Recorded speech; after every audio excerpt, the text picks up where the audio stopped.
Hello दोस्तों। तो पिछले वीडियो में हमने जस्टिन गार्डन द्वारा लिखित सोफी का संसार का लोके भाग पढ़ा था। अब आगे ह्यूम, फिर इसे आग के हवाले कर दो। अल्बर्टो मेज की ओर नीचे घूरता हुआ बैठा रहा। आखिरकार उसने मुड़कर खिड़की से बाहर देखा। आसमान में बादल छा रहे हैं। सोफी ने कहा, हाँ उमस है। क्या आप बर्कले के बारे में बात करने वाले हैं? वे 3 ब्रिटिश अनुभववादियों में से दूसरे थे, लेकिन चूंकि वे कई मायनों में अपनी एक अलग श्रेणी में आते हैं, इसीलिए हम पहले डेविड ह्यूम पर ध्यान केंद्रित करेंगे, जो 1711 से 1776 तक जीवित रहे। वे अनुभववादियों में सबसे महत्वपूर्ण माने जाते हैं। वे उस व्यक्ति के रूप में भी महत्वपूर्ण हैं जिन्होंने महान दार्शनिक इमैनुअल कांट को उनके दर्शन के मार्ग पर अग्रसर किया। क्या आपको इस बात से कोई फर्क नहीं पड़ता कि मुझे बर्कले के दर्शन शास्त्र में अधिक रुचि है? इसका कोई महत्व नहीं है। ह्यूम स्कॉटलैंड के एडिनबर्ग के पास पले बड़े हैं। उनका परिवार चाहता था कि वे कानून की पढ़ाई करें, लेकिन उन्हें दर्शन और ज्ञान के अलावा हर चीज के प्रति एक अटूट प्रतिरोध महसूस होता था। वे ज्ञानदिए के युग में वोल्टेयर और रूसो जैसे महान फ्रांसीसी विचारकों के साथ ही रहे और अपने जीवन के अंत में एडिनबर्ग में बसने से पहले उन्होंने यूरोप में व्यापक यात्रा की। उनकी प्रमुख रचना मानव स्वभाव पर एक ग्रंथ ह्यूम के 28 वर्ष की आयु में प्रकाशित हुई थी, लेकिन उनका दावा था कि उन्हें इस पुस्तक का विचार केवल 15 वर्ष की आयु में आया था। मुझे लगता है कि मेरे पास समय बर्बाद करने के लिए बिल्कुल भी समय नहीं है। आप पहले ही शुरू कर चुके हैं, लेकिन अगर मुझे अपना खुद दर्शन तैयार करना होता तो यह अब तक की मेरी सुनी गई सभी बातों से बिल्कुल अलग होता। क्या कोई विशेष चीज गायब है? अच्छा, सबसे पहले तो आपने जिन दार्शनिकों की बात की है वे सभी पुरुष हैं, और पुरुष अपनी ही दुनिया में जीते हुए प्रतीत होते हैं। मुझे वास्तविक दुनिया में अधिक रुचि है, जहाँ फूल, जानवर और बच्चे जन्म लेते हैं और बड़े होते हैं। आपके दार्शनिक हमेशा मनुष्य और मानव की बात करते रहते हैं, और अब यहाँ मानव स्वभाव पर एक और लेख है। ऐसा लगता है जैसे यह मनुष्य एक अधेड़ उम्र का पुरुष है। मेरा मतलब है जीवन की शुरुआत गर्भावस्था और जन्म से होती है, और मैंने अभी तक डायपर या रोते हुए बच्चों के बारे में कुछ नहीं सुना, और प्रेम और मित्रता के बारे में तो शायद ही कुछ सुना हो। आप बिल्कुल सही हैं, लेकिन ह्यूम एक ऐसे दार्शनिक थे जिनकी सोच सबसे अलग थी। अन्य सभी दार्शनिक की तुलना में उन्होंने रोजमर्रा की दुनिया को अपना प्रारंभिक बिंदु बनाया। मुझे तो यह भी लगता है कि ह्यूम को इस बात की गहरी समझ थी कि बच्चे दुनिया के नए नागरिक जीवन का अनुभव कैसे करते हैं। तो बेहतर होगा कि मैं सुन लूं। एक अनुभववादी के रूप में ह्यूम ने उन सभी अस्पष्ट अवधारणाओं और विचार संरचनाओं को स्पष्ट करने का बेड़ा उठाया जिन्हें इन पुरुष दार्शनिकों ने गढ़ा था। मध्य युग और 17वीं शताब्दी के तर्कवादी दर्शन से संबंधित लिखित और मौखिक दोनों प्रकार के पुराने अवशेषों का ढेर लगा हुआ था। ह्यूम ने दुनिया के हमारे सहज अनुभव की ओर लौटने का प्रस्ताव रखा। उन्होंने कहा, कोई भी दार्शनिक हमें दैनिक अनुभवों से परे नहीं ले जा सकेगा, या हमें आचरण के ऐसे नियम नहीं दे सकेगा जो हमें रोजमर्रा की जिंदगी पर चिंतन से प्राप्त नियमों से भिन्न हो। अभी तक तो यह आशाजनक लग रहा है। क्या आप कुछ उदाहरण दे सकते हैं? ह्यूम के समय में स्वर्ग दूतों में व्यापक विश्वास था, यानी पंखों वाले मानव रूपी प्राणियों में। क्या तुमने कभी ऐसा कोई प्राणी देखा है, सोफी? नहीं, लेकिन क्या आपने कोई मानव आकृति देखी है? गूंगा सवाल। क्या आपने पंख भी देखे हैं? बिल्कुल, लेकिन किसी मानव आकृति पर नहीं। ह्यूम के अनुसार देवदूत एक जटिल अवधारणा है। इसमें 2 अलग अलग अनुभव शामिल है जो वास्तव में संबंधित नहीं हैं, फिर भी मनुष्य की कल्पना में जुड़े हुए हैं। दूसरे शब्दों में यह एक झूठी अवधारणा है जिसे तुरंत अस्वीकार कर देना चाहिए। हमें अपने सभी विचारों और धारणाओं के साथ साथ अपने पुस्तक संग्रहों को भी इसी तरह व्यवस्थित करना चाहिए। जैसा कि ह्यूम ने कहा था, यदि हम कोई भी पुस्तक हाथ में ले लें तो हमें पूछना चाहिए, क्या इसमें मात्रा या संख्या के बारे में कोई अमूर्त तर्क है? नहीं। क्या इसमें वास्तविकता और अस्तित्व के बारे में कोई प्रायोगिक तर्क है? नहीं। तो इसे आग में जला दो, क्योंकि इसमें कुतर्क और भ्रम के अलावा कुछ नहीं हो सकता। वह कठोर था, लेकिन दुनिया अब भी मौजूद है, पहले से कहीं अधिक ताज़ा और स्पष्ट रूप से परिभाषित। ह्यूम यह जानना चाहते थे कि एक बच्चा दुनिया का अनुभव कैसे करता है। क्या आपने यह नहीं कहा था कि आपने जिन दार्शनिकों के बारे में सुना है उनमें से कई अपनी ही दुनिया में रहते थे और आपकी रुचि वास्तविक दुनिया में अधिक थी? ऐसा कुछ ह्यूम भी यही कहते थे, लेकिन आइए उनके विचारों की दिशा को और करीब से समझें। मैं तुम्हारे साथ हूँ।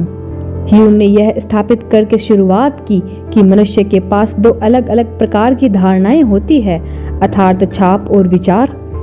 छाप से उनका तात्पर्य बाहरी वास्तविकता की तात्कालिक अनुभूति से है, विचार से उनका तात्पर्य ऐसी छापों की स्मृति से है। क्या आप मुझे एक उदाहरण दे सकते हैं? अगर आप गर्म ओवन में खुद को जला लेते हैं तो आपको तुरंत एक छाप मिल जाती है। बाद में आपको याद आ सकता है कि आप जल गए थे। उस घटना की अनुभूति जितनी याद रहती है उसे ह्यूम विचार कहते हैं। अंतर यह है कि अनुभूति उस अनुभूति की आपकी चिंतनशील स्मृति से अधिक प्रबल और जीवंत होती है। आप कह सकते हैं कि अनुभूति मूल है और विचार या चिंतन केवल उसकी धुंधली नकल। यह अनुभूति ही है जो मन में संग्रहित विचार का प्रत्यक्ष कारण है। मैं अब तक आपका अनुसरण कर रही हूँ। ह्यूम इस बात पर और जोर देते हैं कि एक धारणा और एक विचार दोनों ही सरल या जटिल हो सकते हैं। आपको याद होगा कि हमने लोके के संदर्भ में सेम के बारे में बात की थी। सेम का प्रत्यक्ष अनुभव एक जटिल धारणा का उदाहरण है। सॉरी बीच में टोकने के लिए, लेकिन क्या यह वाकई बहुत जरूरी है? महत्वपूर्ण है। महत्वपूर्ण? आप यह सवाल कैसे पूछ सकती हैं? भले ही दार्शनिक कई क्षम्य समस्याओं में उलझे रहे हो, लेकिन तर्क निर्माण को लेकर अब तक हार नहीं माननी चाहिए। ह्यूम शायद डेस्कार्टेस से सहमत होंगे कि विचार प्रक्रिया को बिल्कुल शुरुआत से ही बनाना आवश्यक है। ठीक है। ह्यूम का कहना है कि हम कभी कभी ऐसी जटिल धारणाएं बना लेते हैं जिनका भौतिक जगत में कोई वास्तविक स्वरूप नहीं होता। हम पहले ही स्वर्गदूतों के बारे में बात कर चुके हैं। इससे पहले हमने मगरमच्छों का जिक्र किया था। एक और उदाहरण है पेगासस, एक पंखों वाला घोड़ा। इन सभी मामलों में हमें यह मानना होगा कि मन ने इन सभी तत्वों को अपने आप ही जोड़कर एक नया रूप दिया है। प्रत्येक तत्व को कभी न कभी अनुभव किया गया था और वह एक वास्तविक छाप के रूप में मन के रंगमंच में प्रवेश करता है। मन वास्तव में कभी भी कुछ भी आविष्कार नहीं करता। मन चीजों को जोड़कर झूठे विचारों का निर्माण करता है। हाँ, मैं समझ गई, यह महत्वपूर्ण है। ठीक है, तो ह्यूम हर एक विचार की जांच करना चाहते थे ताकि यह पता चल सके कि क्या वह वास्तविकता से मेल नहीं खाता। उन्होंने पूछा, यह विचार किस धारणा से उत्पन्न होता है? सबसे पहले उन्हें यह पता लगाना था कि एक जटिल विचार के निर्माण में कौन कौन से एकल विचार शामिल है। इससे उन्हें हमारे विचारों का विश्लेषण करने की एक आलोचनात्मक विधि मिल जाएगी और इस प्रकार वे हमारे विचारों और धारणाओं को व्यवस्थित कर सकेंगे। क्या आपके पास एक दो उदाहरण हैं? ह्यूम के समय में बहुत से लोग ऐसे थे जिनके मन में स्वर्ग की बहुत स्पष्ट अवधारणाएं थी, या फिर नया यशलेशम।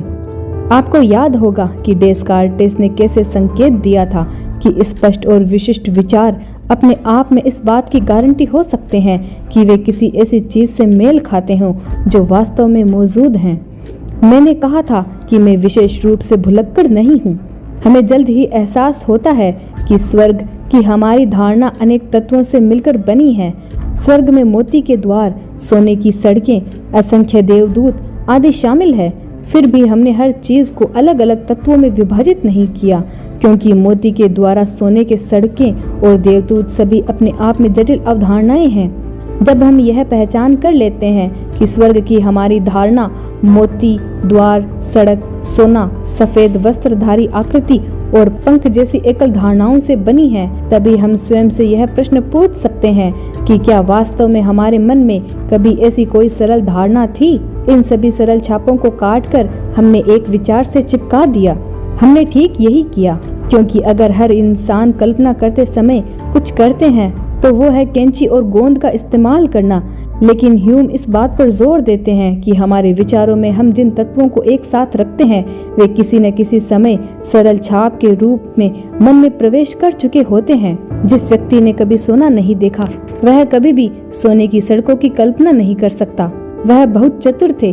डेस्कार्टेस के पास ईश्वर का स्पष्ट और विशिष्ट विचार क्यों नहीं था? ह्यूम के पास इसका भी जवाब था। मान लीजिए कि हम ईश्वर को असीम रूप से बुद्धिमान, समझदार और दयालु सत्ता के रूप में कल्पना करते हैं। इस प्रकार हमारे पास एक जटिल अवधारणा है जिसमें असीम बुद्धि, असीम समझदारी और असीम अच्छाई शामिल है।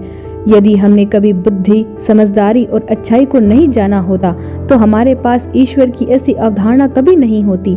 ईश्वर की हमारी अवधारणा यह भी हो सकती है कि वह एक कठोर लेकिन न्याय प्रिय पिता है, यानी एक ऐसी अवधारणा जो कठोरता, न्याय और पिता से मिलकर बनी है। ह्यूम के बाद धर्म में कई आलोचकों ने दावा किया कि ईश्वर की ऐसी अवधारणा को इस बात से जोड़ा जा सकता है कि हमने बचपन में अपने पिता को कैसे अनुभव किया था। ऐसा कहा जा सकता है कि पिता की अवधारणा से ही स्वर्गीय पिता की अवधारणा का जन्म हुआ है। हो सकता है यह सच हो, लेकिन मैंने कभी यह स्वीकार नहीं किया कि भगवान का पुरुष होना जरूरी है। कभी कभी मेरी माँ संतुलन बनाए रखने के लिए भगवान को गोड़ीवा कहकर पुकारती है। वैसे भी ह्यूम ने उन सभी विचारों और धारणाओं का विरोध किया जिन्हें संबंधित इंद्रिय बोध से नहीं जोड़ा जा सकता। उन्होंने कहा कि वह इन सब अर्थहीन बकवास को खारिज करना चाहते हैं जिसने लंबे समय से आध्यात्मिक चिंतन पर हावी होकर उसे बदनाम किया है। लेकिन रोजमर्रा की जिंदगी में भी हम जटिल विचारों का इस्तेमाल बिना यह सोचे समझे कर लेते हैं कि वे सही हैं या नहीं। उदाहरण के लिए अहम या अहम का प्रश्न ही ले लीजिए। यही डेस्कार्टेस के दर्शन का मूल आधार है। यही वह स्पष्ट और विशिष्ट धारणा थी जिस पर उनका पूरा दर्शन टिका हुआ था। मुझे उम्मीद है कि ह्यूम ने यह मानने से इनकार करने की कोशिश नहीं की होगी कि मैं ही वह व्यक्ति हूँ। वह तो बस मन गढ़ंत बातें कर रहा होगा। सोफी, अगर इस कोर्स के माध्यम से मैं तुम्हें कुछ सिखाना चाहता हूँ तो वह यह है कि जल्दबाजी में निष्कर्ष न निकालें। माफ कीजिए, आप आगे बढ़िए। नहीं, आप ह्यूम की पद्धति का उपयोग क्यों नहीं करते और अपने अहम के रूप में आप जो समझते हैं उसका विश्लेषण क्यों नहीं करते? सबसे पहले मुझे यह पता लगाना होगा कि अहंकार एक एकल अवधारणा है या एक जटिल अवधारणा, और आप किस निष्कर्ष पर पहुंचते हैं। मुझे यह स्वीकार करना ही पड़ेगा कि मैं काफी जटिल महसूस करता हूँ। उदाहरण के लिए, मैं बहुत अस्थिर स्वभाव का हूँ और मुझे चीजों के बारे में निर्णय लेने में परेशानी होती है, और मैं एक ही समय में कुछ लोगों को पसंद और नापसंद दोनों कर सकता हूँ। दूसरे शब्दों में कहें तो अहम की अवधारणा एक जटिल विचार है। ठीक है, तो अब मुझे यह पता लगाना होगा कि क्या मेरे अंदर अपने अहंकार की कोई जटिल धारणा रही है, और मुझे लगता है कि रही है। असल में हमेशा से ही रही है। क्या इससे आपको चिंता होती है? मैं बहुत परिवर्तनशील हूँ। मैं आज वैसी नहीं हूँ जैसे मैं 4 साल की उम्र में थी। मेरा स्वभाव और खुद को देखने का मेरा नजरिया पल पल बदलता रहता है। मुझे अचानक ऐसा महसूस हो सकता है कि मैं एक नई इंसान बन गई हूँ। इसीलिए अपरिवर्तनीय अहंकार होने की भावना एक गलत धारणा है। अहंकार की धारणा वास्तव में सरल छापों की एक लंबी श्रृंखला है जिसे आपने कभी एक साथ अनुभव नहीं किया है। यह विचित्र धारणाओं का एक समूह या संग्रह मात्र है जो एक दूसरे के बाद अकल्पनीय गति से घटित होता है और निरंतर प्रवाह और गति में रहती है। जैसा कि ह्यूम ने व्यक्त किया है, मन एक प्रकार का रंगमंच है जहाँ कई धारणाएं क्रमिक रूप से प्रकट होती है, गुजरती है, फिर से गुजरती है, दूर चली जाती है और अनगिनत प्रकार की मुद्राओं और स्थितियों में आपस में मिल जाती है। ह्यूम ने बताया कि इन आने जाने वाली धारणाओं और भावनाओं के नीचे या पीछे हमारी कोई अंतर्निहित व्यक्तिगत पहचान नहीं है। यह बिल्कुल एक मूवी स्क्रीन पर छवियों की तरह है जिसमें परिवर्तन इतनी तेजी से होते हैं कि हम यह समझ ही नहीं पाते कि फिल्म अलग अलग तस्वीरों से बनी है। वास्तव में ये तस्वीरें आपस में जुड़ी नहीं है। फिल्म क्षणों का एक संग्रह है। मुझे लगता है कि मैं हार मान लेती हूँ। क्या इसका मतलब यह है कि आप अपरिवर्तनीय अहंकार रखने के विचार को त्याग देते हैं? मुझे लगता है ऐसा ही होता है। कुछ देर पहले तक आप इसके विपरीत मानते थे, मैं यह भी कहना चाहूँगा कि मानव मन का ह्यूम का विश्लेषण और अपरिवर्तनीय अहंकार की उनकी अस्वीकृति लगभग 2500 साल पहले दुनिया के दूसरे छोर पर सामने रखी गई थी। किसने? बुद्ध द्वारा। यह लगभग आश्चर्यजनक है कि दोनों ने अपने विचारों को कितनी सम्मानता से व्यक्त किया है। बुद्ध ने जीवन को मानसिक और शारीरिक प्रक्रियाओं की एक अटूट श्रृंखला के रूप में देखा, जो लोगों को निरंतर परिवर्तन की स्थिति में रखती है। शिशु वेश्यक के समान नहीं होता। मैं आज वैसा नहीं हूँ जैसा कल था। बुद्ध ने कहा, ऐसा कुछ भी नहीं है जिसके बारे में मैं कह सकूं यह मेरा है, और न ही ऐसा कुछ है जिसके बारे में कह सकूं यह मैं हूँ। इस प्रकार कोई अपरिवर्तनीय अहंकार नहीं है। हाँ, यह बिल्कुल ह्यूम की शैली थी। अपरिवर्तनीय अहंकार की धारणा को आगे बढ़ाते हुए कई तर्कवादियों ने यह मान लिया था कि मनुष्य के पास एक शाश्वत आत्मा होती है। क्या यह भी एक गलत धारणा है? ह्यूम और बुद्ध के अनुसार हाँ। क्या आप जानते हैं कि बुद्ध ने मरने से ठीक पहले अपने अनुयायियों से क्या कहा था? नहीं, मुझे नहीं पता। सभी मिश्रित वस्तुओं में क्षय अंतर्निहित है। लगन से अपने उद्धार के मार्ग स्वयं प्रशस्त करो। ह्यूम भी यही बात कह सकते थे, या डेस्कार्टेस भी। हम यह तो जानते हैं कि ह्यूम ने आत्मा की अमरता या ईश्वर के अस्तित्व को सिद्ध करने के लिए किसी भी प्रयास को अस्वीकार कर दिया था। इसका अर्थ यह नहीं है कि उन्होंने दोनों को पूरी तरह नकार दिया था, बल्कि उनका मानना था कि मानवीय तर्क से धार्मिक आस्था को सिद्ध करना तर्कहीन बकवास है। ह्यूम न तो ईसाई थे और न ही कट्टर नास्तिक, वे एक अज्ञेयवादी थे। वह क्या है? अज्ञेयवादी वह व्यक्ति होता है जो मानता है कि ईश्वर या किसी देवता के अस्तित्व को न तो सिद्ध किया जा सकता है और न ही नकारा जा सकता है। जब ह्यूम मर रहे थे, तब एक मित्र ने उनसे पूछा कि क्या वे मृत्यु के बाद जीवन में विश्वास करते हैं। कहा जाता है कि उन्होंने उत्तर दिया, यह भी संभव है। यह भी संभव है कि आग पर रखा कोयले का टुकड़ा न जले। अच्छा, ऐसा? उनका जवाब उनकी निशर्त खुले विचारों वाली मानसिकता का विशिष्ट उदाहरण था। उन्होंने केवल वही स्वीकार किया जो उन्होंने अपनी इंद्रियों से अनुभव किया था। उन्होंने अन्य सभी संभावनाओं को खुला रखा। उन्होंने न तो ईसाई धर्म में आस्था को अस्वीकार किया और न ही चमत्कारों में, लेकिन ये दोनों ही आस्था के विषय थे, ज्ञान या तर्क के नहीं। आप कह सकते हैं कि ह्यूम के दर्शन के साथ आस्था और ज्ञान के बीच का अंतिम संबंध टूट गया। आप कह सकते हैं कि उन्होंने इस बात से इनकार नहीं किया कि चमत्कार हो सकते हैं। इसका मतलब यह नहीं था कि वह चमत्कारों में विश्वास करते थे, बल्कि इसके ठीक विपरीत उन्होंने इस बात पर जोर दिया कि लोगों को उन चीजों की तीव्र आवश्यकता महसूस होती है जिन्हें हम आज अलौकिक घटनाएं कहते हैं। असल बात यह है कि आप जिन चमत्कारों के बारे में सुनते हैं, वे हमेशा किसी दूर दराज स्थान पर या बहुत बहुत पहले घटित हुए हैं।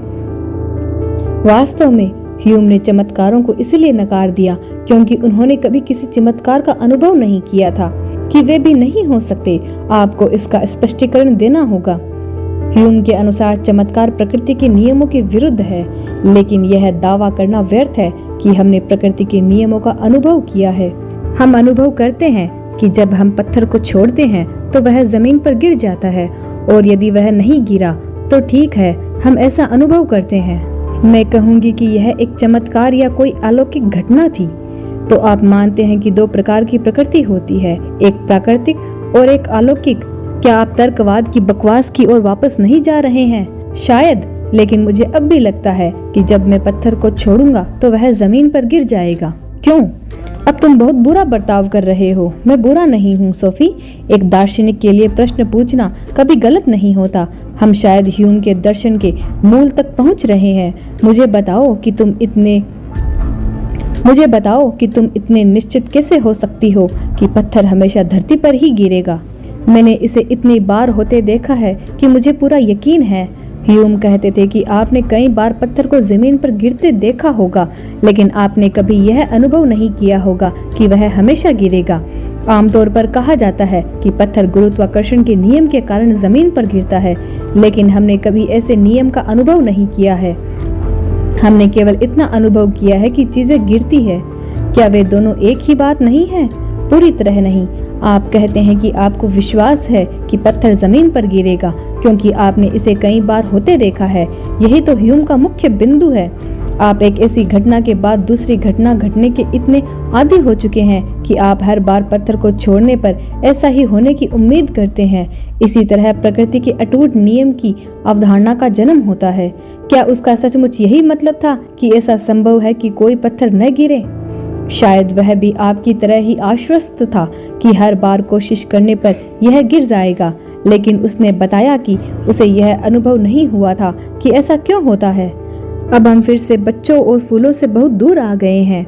नहीं, इसके विपरीत आप ह्यूम के कथन की पुष्टि के लिए बच्चों का इस्तेमाल कर सकते हैं। आपको क्या लगता है, अगर पत्थर 1-2 घंटे तक जमीन से ऊपर तैरता रहे तो कौन ज्यादा हैरान होगा, आप या 1 साल का बच्चा? मुझे लगता है कि मैं। क्यों? क्योंकि मुझे उस बच्चे से बेहतर पता होगा कि यह कितना अस्वाभाविक था, और बच्चा इसे अस्वाभाविक क्यों नहीं समझेगा? क्योंकि इसने अभी तक यह नहीं सीखा कि प्रकृति कैसे व्यवहार करती है, या शायद इसीलिए कि प्रकृति अभी तक आदत नहीं बनी है। मैं आपको बात समझाना चाहता हूँ। ह्यूम चाहते थे कि लोग अपनी जागरूकता को और अधिक तीव्र करें। तो अब निम्नलिखित अभ्यास कीजिए। मान लीजिए कि आप और एक छोटा बच्चा एक जादू के शो में जाते हैं जहां चीजों को हवा में तैराया जाता है। आप दोनों में से किसे सबसे ज्यादा मजा आएगा? शायद मैं ऐसा करूंगी। और ऐसा क्यों होगा? क्योंकि मुझे पता होगा कि यह सब कितना असंभव है। तो बच्चे के लिए यह देखना बिल्कुल भी मजेदार नहीं होगा कि प्रकृति के नियमों का उल्लंघन उसके सामने ही हो रहा है। सीखा कि वे क्या है। मुझे लगता है कि यह सही है, और हम अभी भी ह्यूम के अनुभव दर्शन के मूल बिंदु पर हैं। वे शायद यह सोचते कि बच्चा अभी तक आदतों की अपेक्षाओं का गुलाम नहीं बना है, इसीलिए यह आप दोनों में अधिक खुले विचारों वाला है। मुझे आश्चर्य होता है कि एक बच्चा ही महान दार्शनिक नहीं है, वह पूरी तरह से पूर्व कल्पित विचारों के बिना आता है, और यही मेरी प्यारी सोफी दार्शनिक का सबसे विशिष्ट गुण है। बच्चा दुनिया को जैसा देखता है वैसा ही, बिना चीजों में उससे अधिक कुछ डाले जितना वह अनुभव करता है। जब भी मुझे भेदभाव का एहसास होता है मुझे बुरा लगता है। जब ह्यूम की आदत शक्ति पर चर्चा करते हैं तो वे कारण कार्य के नियम पर ध्यान केंद्रित करते हैं। यह नियम स्थापित करता है जो कुछ भी घटित होता है उसका कोई न कोई कारण अवश्य होता है। ह्यूम ने अपने उदाहरण के लिए 2 बिलियर्ड गेंदों का इस्तेमाल किया। यदि आप एक स्थित सफेद गेंद के विरुद्ध एक काली बिलियर्ड गेंद को लुढ़काते हैं तो सफेद गेंद क्या करेगी? यदि काली गेंद सफेद गेंद से टकराती है तो सफेद गेंद हिलने लगेगी। मैं समझ गई। और यह ऐसा क्यों करेगा? क्योंकि उस पर काले वाले ने टक्कर मारी थी। तो हम आमतौर पर कहते हैं कि काली गेंद के टकराने से सफेद गेंद हिलने लगती है, लेकिन याद रखिए हम केवल उसी बात की चर्चा कर सकते हैं जो हमने वास्तव में अनुभव की है। मैंने वास्तव में कई बार इसका अनुभव किया है। जोआना के तहखाने में एक पूल टेबल पर। ह्यूम का कहना होगा कि आपने केवल इतना ही अनुभव किया है कि सफेद गेंद मेज पर लुढ़कना शुरू कर देती है। आपने इसके लुढ़कने के वास्तविक कारण का अनुभव नहीं किया है। आपने यह अनुभव किया है कि एक घटना दूसरी घटना के बाद घटित होती है, लेकिन आपने यह अनुभव नहीं किया कि दूसरी घटना पहली घटना के कारण घटित होती है। क्या यह बात को बढ़ा चढ़ाकर पेश करना जरूरी है? नहीं, यह बहुत महत्वपूर्ण है। ह्यूम ने इस बात पर जोर दिया कि एक घटना के बाद दूसरी घटना होने की अपेक्षा उन घटनाओं में नहीं है, बल्कि हमारे मन में होती है। और जैसा कि हमने देखा है, अपेक्षा आदत से जुड़ी होती है। बच्चे की बात पर फिर से गौर करें। अगर एक बिलियर्ड गेंद दूसरी से टकराती है, अगर एक बिलियर्ड गेंद दूसरी से टकराती और दोनों बिल्कुल स्थिर रहती तो यह आश्चर्य से नहीं देखता। जब हम प्रकृति के नियम या कारण और प्रभाव की बात करते हैं तो असल में हम अपनी अपेक्षाओं की बात कर रहे होते हैं, न कि तर्क संगत की। प्रकृति के नियम न तो तर्क संगत है और न ही अतार्किक, वे बस है। इसीलिए यह अपेक्षा की काली बिलियर्ड गेंद के टकराने पर सफेद गेंद हिलेगी जन्मजात नहीं है। दुनिया कैसी है या दुनिया में चीजें कैसे व्यवहार करती है, इस बारे में अपेक्षाओं के एक समूह के साथ पैदा नहीं होते। दुनिया जैसी है वैसी ही है, और यह कुछ ऐसा है जिसे हम समय के साथ जानते हैं। मुझे ऐसा लगने लगा है कि हम फिर से पटरी पर उतर रहे हैं। ऐसा तब नहीं होता जब हमारी अपेक्षाएं हमें जल्दबाजी में निष्कर्ष निकालने पर मजबूर कर देती है। ह्यूम ने अटूट प्राकृतिक नियमों के अस्तित्व से इनकार नहीं किया, लेकिन उनका मानना था चूंकि हम स्वयं प्राकृतिक नियमों का अनुभव करने की स्थिति में नहीं हैं, इसीलिए हम आसानी से गलत निष्कर्ष पर पहुंच सकते हैं। कैसे?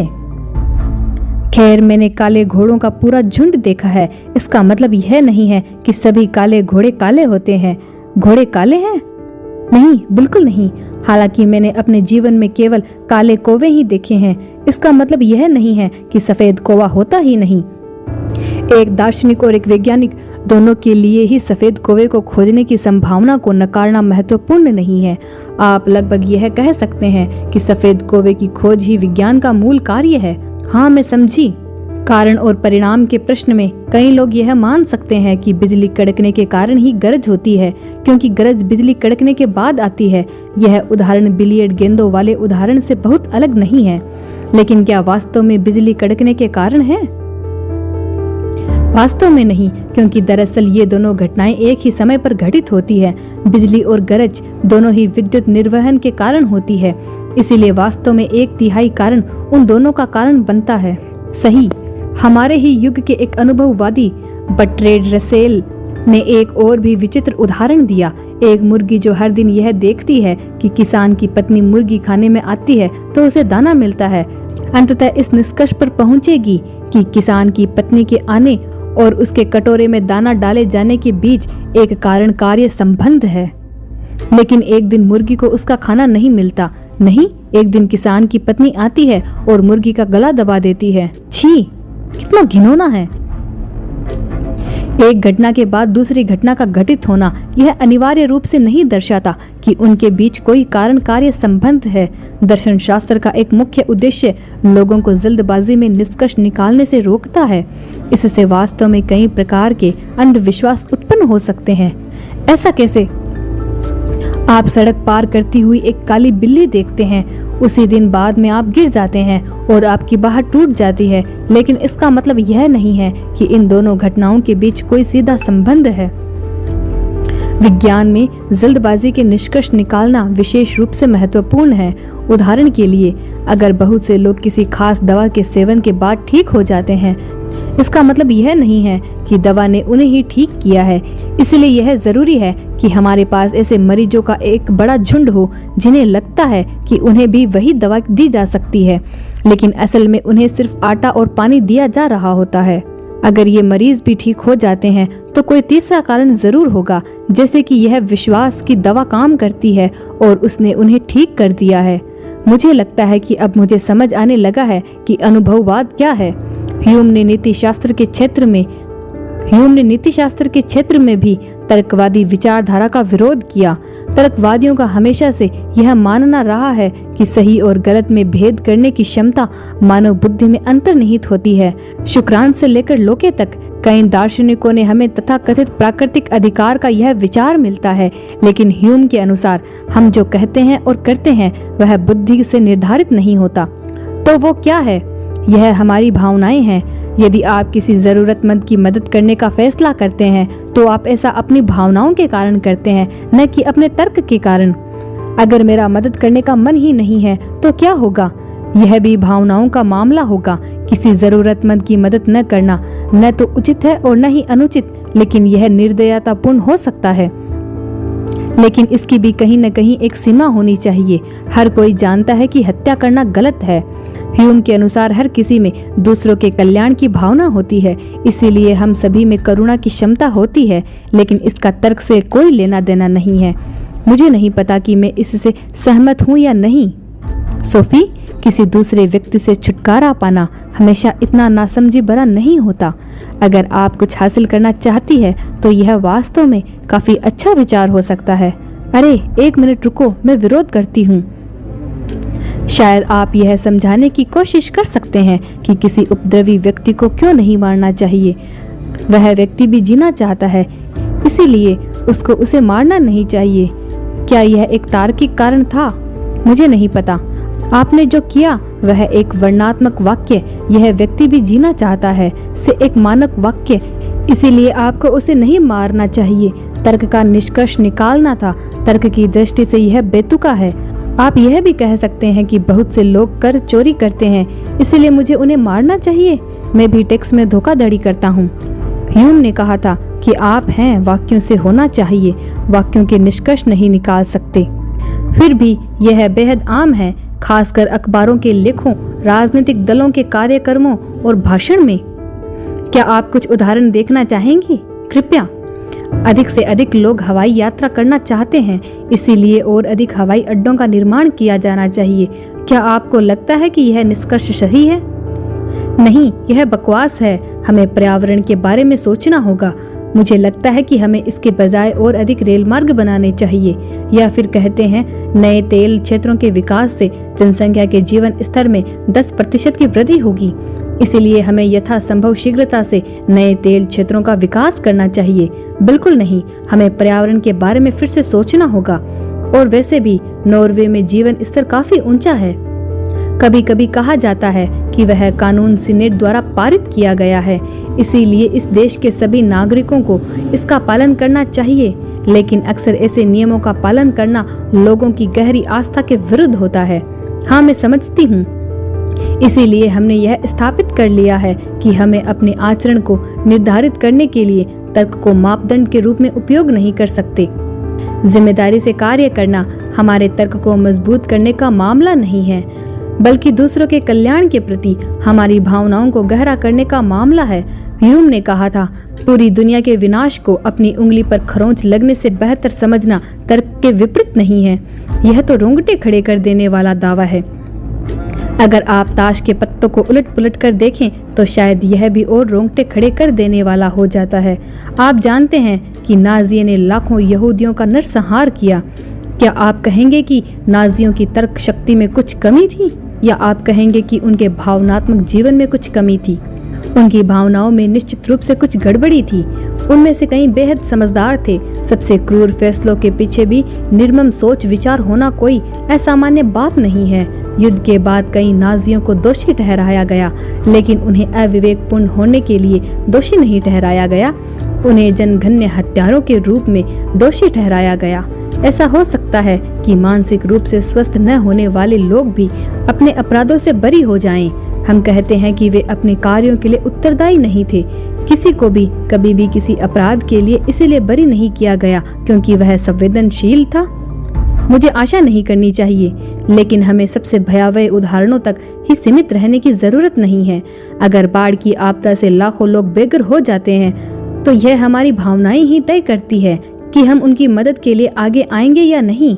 अगर हम संवेदनहीन हो जाते हैं और पूरी बात को तर्कहीनता पर छोड़ देते हैं, तो हम शायद यह सोचने लगे कि अत्यधिक जनसंख्या से जूझ रही दुनिया में लाखों लोगों का मरना वास्तव में उचित ही था। मुझे इस बात पर बहुत गुस्सा आता है कि तुम ऐसा भी सोच सकते हो। और ध्यान दे, यह आपकी बुद्धि नहीं है जो क्रोधित होती है। ठीक है, मुझे समझ आ रहा है।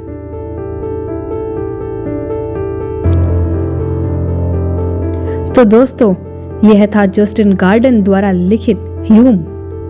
आगे की कहानी जानने के लिए सब्सक्राइब फॉर मोर। क्या आपको लगता है कि ह्यूम के विचार सही थे? हमें कमेंट करके जरूर बताएं।